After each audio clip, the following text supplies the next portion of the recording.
Chapter 25. Now Abraham married again. Keturah was his new wife, and she bore him Zimran, Jokshan, Medan, Midian, Ishbak, and Shua.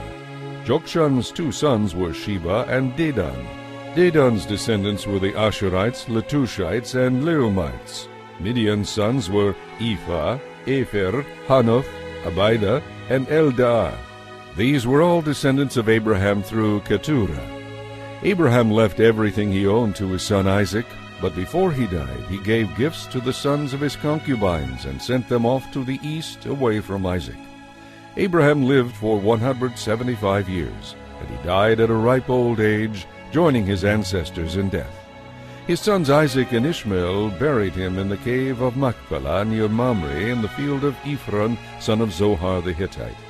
This was the field Abraham had purchased from the Hittites, where he had buried his wife Sarah. After Abraham's death, God poured out rich blessings on Isaac, who settled near Beer Lahai-roi in the Negev. This is the history of the descendants of Ishmael, the son of Abraham, through Hagar, Sarah's Egyptian servant. Here is a list by their names and clans of Ishmael's descendants.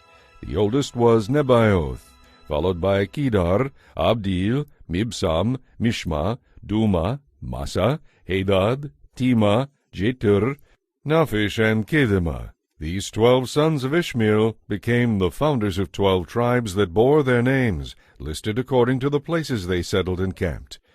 Ishmael finally died at the age of 137 and joined his ancestors in death. Ishmael's descendants were scattered across the country from Havilah to Shur, which is east of Egypt in the direction of Ashur. The clans descended from Ishmael camped close to one another. This is the history of the family of Isaac, the son of Abraham.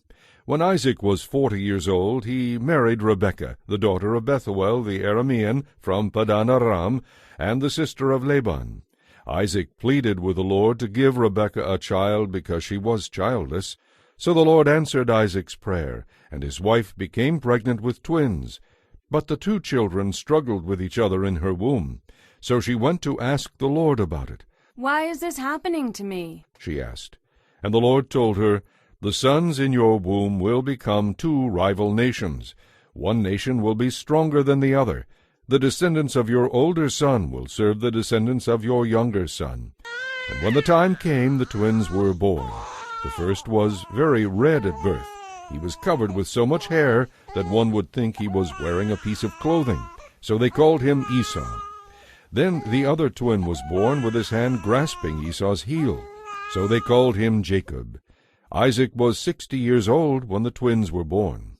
As the boys grew up, Esau became a skillful hunter, a man of the open fields, while Jacob was the kind of person who liked to stay at home.